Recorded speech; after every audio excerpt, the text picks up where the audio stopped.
Today I'll be taking you through a short demonstration of SMC4, our social media capture, control, communication and compliance tool.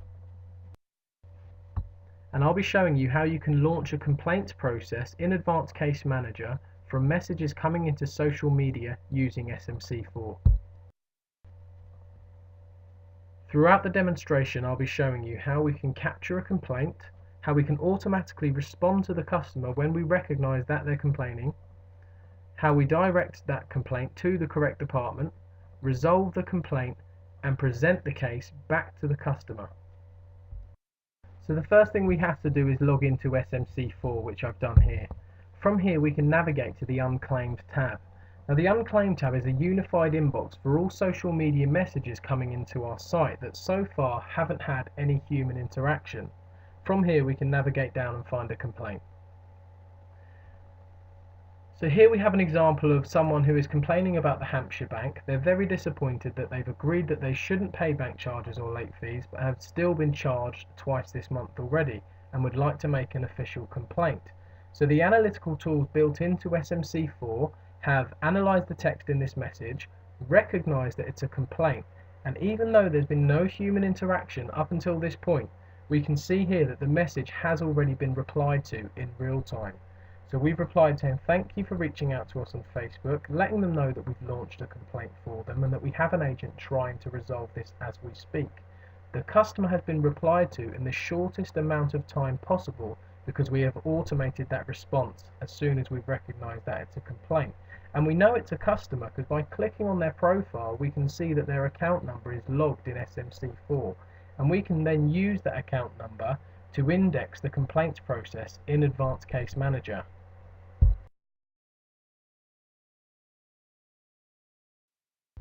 So if we now go into Advanced Case Manager, you can see on the right hand side that we've pulled the original complaint from Facebook into the case.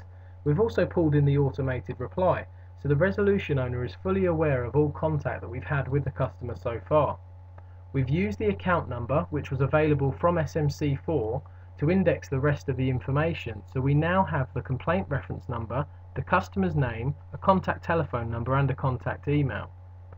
If we go through the checklist, what you can see is that the first two things that we need to do have been automated for us by SMC4, and that was to acknowledge the correspondence within 24 hours and assign the case to the resolution owner.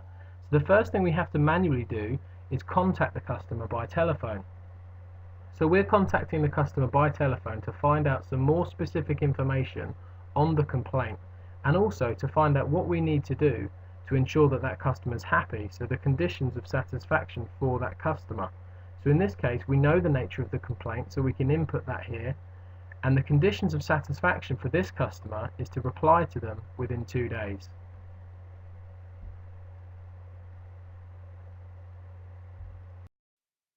The steps to this process are fully configurable.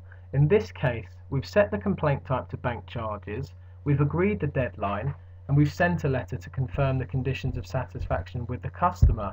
The next step for us is to ask the legal team where this case needs to go next. So we need to create a case note for the legal team. So when we open up the case notes, we can pick on the legal team inquiry, and that will populate the notes box with what it thinks we need to ask the legal team. And in this case it's right. We need to be advised who is responsible for this area of the policy. Once we've clicked that, we can let the system know that we have created a legal team inquiry note, and we can reallocate the case as appropriate to the legal department and send that on. What you can see now is what the legal team see when they log in to have a look at this case. They'll have all of the information that we had throughout the case available to them now, so they can see all correspondence that we've had with the customers. They can see the original complaint as it came in on SMC4. What they can also do is go into the checklist and have a look what the next action is. And in this case what we're waiting on is the legal team to respond to the inquiry so that we can reallocate the case. So by going into the case notes they can see the question they were asked, which in this case is please advise who is responsible for this area of policy.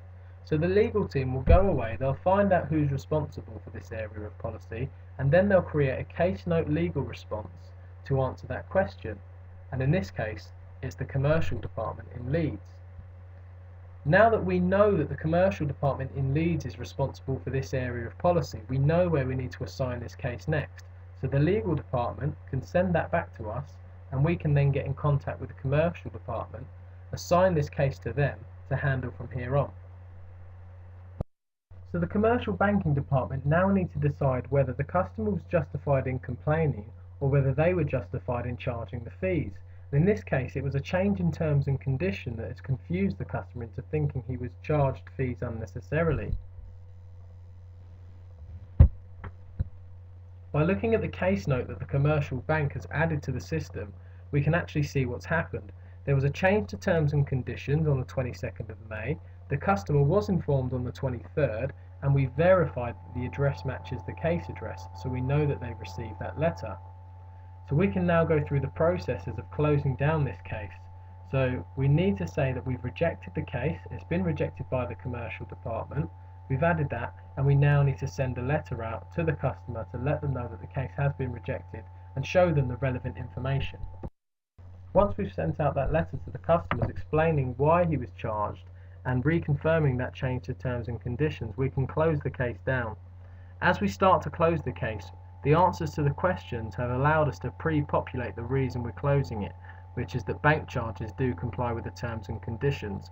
We've investigated this case from SMC4 and its origins in social media all the way through the complaints management process until we're happy that the charges were legitimate. Now we're more than happy to close this case down. The case number is given and we're told that it has been closed successfully, and that's the end of the complaints management process. This has been a demonstration of launching a complaints process from social media using SMC4 and Advanced Case Manager. If you'd like any more information on what you've seen today, please do visit www.smcapture.com. Thank you.